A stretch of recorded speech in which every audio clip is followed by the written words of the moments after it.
wasn't originally going to do this, but see, I don't really focus a lot on recent science fiction and fantasy because the focus of the channel is talking about science fiction and fantasy by way of things that aren't. But this got under my skin. This pushed buttons I didn't know I had. And after some thought, I realized there are lessons here, and they are worth unpacking and talking about in detail. Because I'm much unhappier with something that has potential and squanders that potential than I am with something that is just outright bad. And what I'm talking about, as you probably guessed by now, is the movie Tron Ares. And I finally got around to watching it the other week. And it is such a frustrating mixture of good and bad and terrible. See, I really wanted to like it. I have a real affection for the Tron franchise. I enjoy it. And I liked Tron Legacy, despite all of its problems. I enjoyed the first Tron enormously. It broke a lot of ground. But this movie just does itself no favors. And the single biggest problem I had with it, it's not Jared Leto, amazingly. I'll talk about that separately. The biggest problem I had was that the directions the story took with its ideas and its situations felt like they were missing major opportunities, or at least ignoring them. And they were missing opportunities that could have made the story develop its ideas so much more completely and with so much more emotional connection than what we actually got. Now, you probably know the basic plot. You've got two factions in there. You've got Encom, and you've got the Dillinger side of things. And you've got Ares, the digital soldier created by Dillinger. And Ares and the other digital denizens, they get fabricated from this kind of laser-powered 3D printer sort of thing, and they can come into our world. The problem is that once they're fabbed, they can only exist for 30 minutes before self-destructing. And that's not a failsafe. That's a limitation of their code.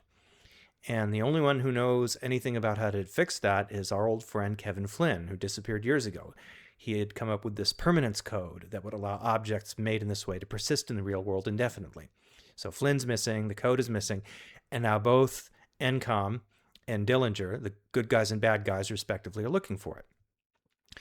Now here's my first problem. Arbitrary restrictions in a story are not by themselves bad things, but they have to be chosen well. They have to be chosen in such a way that they don't feel arbitrary. They have to feel like they're fundamentally important, that they fundamentally matter. And so when they unveil the 30-minute timeout and the permanence code plot elements as the solution for the permanence problem, I said to myself, this just feels like the wrong kind of restriction. It feels like the wrong thing to do with that part of the story. And it's not because the permanence code is a MacGuffin that everyone in the story is chasing after. It's because the nature of that restriction and the solution offered to it do not feel like the right way to explore all of the ideas around the characters in the situation and to give them emotional importance, what we also call stakes. So, okay, I said to myself, what would work? Well, I think the big thing would have been first to double down on the fact that Ares and all the others like him, like Athena, who I'll get to in a moment, that all of them are on a leash. And they all have autonomy of a sort. They all have freedom of thought of a sort. But the minute they try to use it for anything outside of their narrowly described mission parameters, bam, they get shut down. And the fact that they can be shut down this way would actually be a selling point to all of the people that Dillinger and his cohorts are hawking this stuff to. See, in the current story, there's a bit of business about how Dillinger is not telling his investors and potential customers about the 30-minute timeout. So he has to go get the code before he's unmasked as a great big fraud. And I was like, to my mind, that just makes him not a very intelligent or savvy businessman. If I was him, I would be marketing the 30-minute timeout as a feature, not a bug, and I would charge extra for the deluxe version. But what do I know? I'm not in that business. Anyway, my point is this. Being able to create persistent objects whose persistence can be revoked on command is more interesting as a limitation for the story because it plays more directly into all of the eventually revealed themes of autonomy and free agency that Ares himself is an embodiment of. And there's another aspect to this, which I actually just touched on. It's the idea that revocable creation permanence is a great parallel for all of the tech bro thinking that goes along the lines of, you will rent everything and own nothing and thank us for the privilege. So there's another missed opportunity and a way to key this into some stuff that's very timely and current, apart from all the other usual, AI-focused concerns in the story. So we could have changed things up. We could have said that Ares' mission wasn't get the permanence code. It would be for him, it would be to find a way to break his leash. And that there could be some other way to express that in the story, except, other than through the pursuit of the permanence code. But I just felt that the 30-minute timeout as the problem and the permanence code as the solution to it were the wrong constraints and goals to give him based on what the story was trying to say about him and how it was trying to say it. And then there's the other half of the story, which is about Kim. This is the chief of NCOM. She's played by Greta Lee. And she's also on her own quest to find the permanence code because of all the great things in this world that it can unlock, like for potentially solving world hunger. And her quest is actually personal. She's basically picking up where her sister left off. Her sister died young some years ago, and her sister was also looking for the code, and Flynn along with it kind of got obsessed with this whole thing. So Kim's continuing where sister left off, as a way to keep her still in her heart. That's fine. The thing is, what I thought we were going to get with all this was this. We learn, this is what I imagined what would happen. We learned the sister did not really die from her glioblastoma. What happened was, shortly before her death, she was digitized. They stored her in a kind of digital suspended animation, since converting people to data and back again is a thing in the Tronverse. So they've digitized her in the machine. And what the quest for the permanence code is really about is about trying to figure out how to bring her back into the real world without her illness so that she can continue where she left off, basically, except healthy. Another possibility is that, okay, if there's no permanence code in the story, as per the notes I gave earlier, maybe she is what they're actually looking for in the system. They're looking for the digitized version of the sister, which has gone mysteriously missing.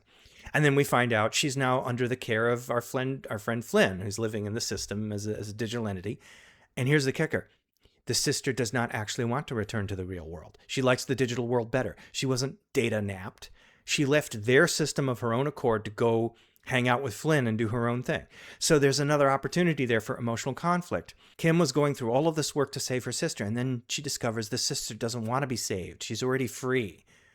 And all that also makes another nice thematic contrast to Ares, who finds our world far more compelling a place than his original digital origins.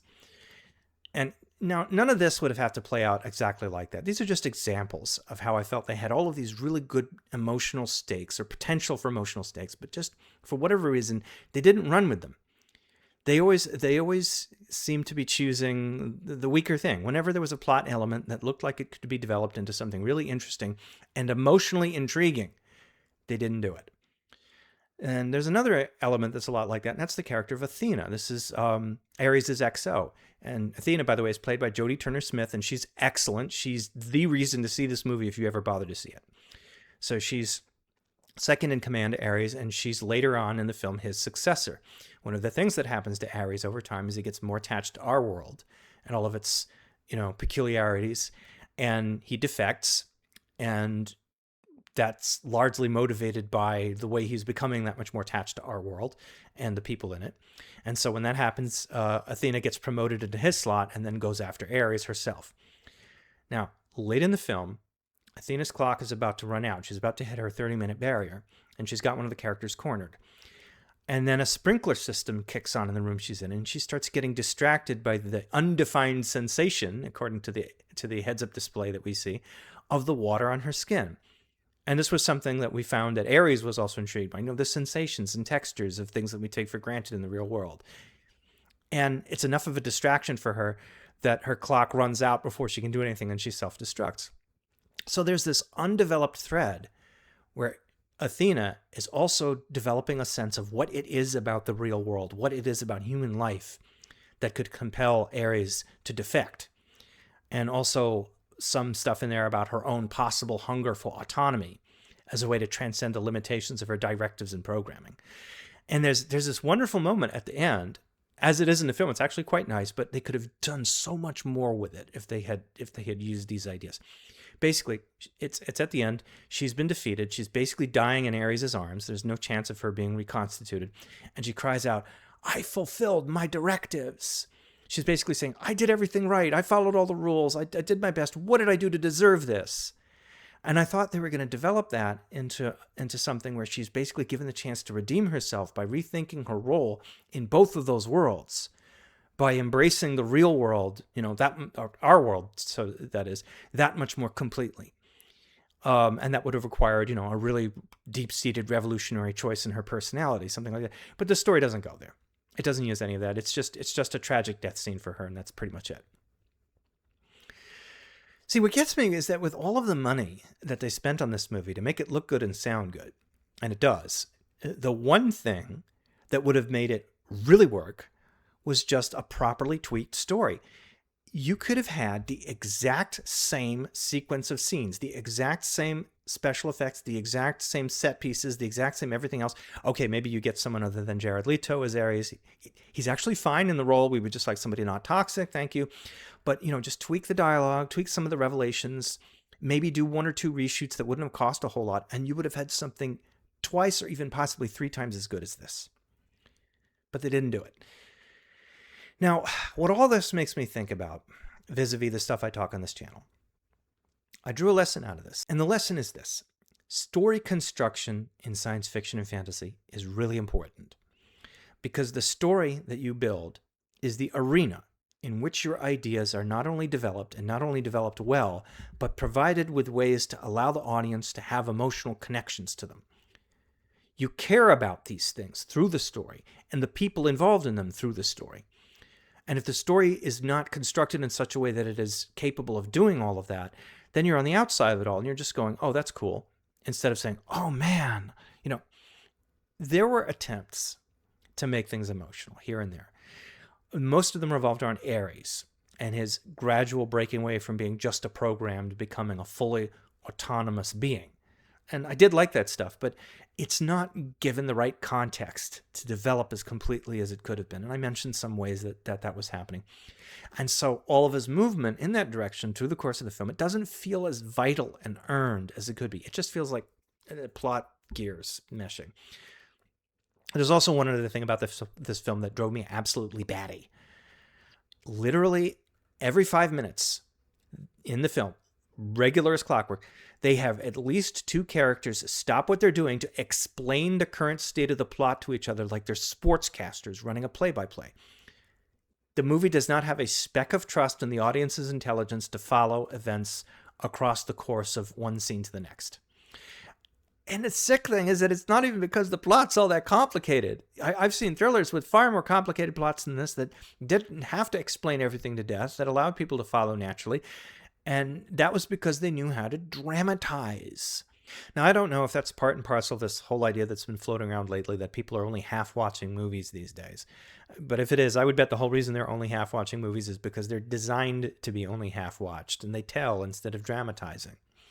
And as a result, they're kind of boring. And so you drift away to another screen while you wait for the next actually interesting thing to happen. In other words, it's becoming a self-fulfilling prophecy. I don't know if that's why this film was constructed in the way that it was, but your guess is as good as mine. And the end result is the same thing, that we have to push pause every 5 minutes, have everybody explain everything to each other, and meanwhile we're sitting there going, just show me, just show me. You'll also notice I haven't said anything about the visuals or the score. Hello, fellow Nine Inch Nails fan here. They're all fine. See, the issue I keep coming back to is this. We can put whatever we want on a screen these days. Everything is possible. But if it's not connected into anything or anyone worth caring about, it won't amount to a thing. And without understanding how the way you build your story can enhance these things or ruin them, you're also not going to get much. If you don't design your story in such a way that it's a good receptacle, a good cradle, a good place for these things to really mature and come to their fullest development, you're going to disappoint everybody. So that's why Tron Ares bothered me as much as it did, and I hope there was a lesson here for people to learn from. I know that I actually took more away from this than I thought, so maybe being bothered by it was actually a good thing on balance. Anyway, that's it. See what you think, and until next time, stay curious.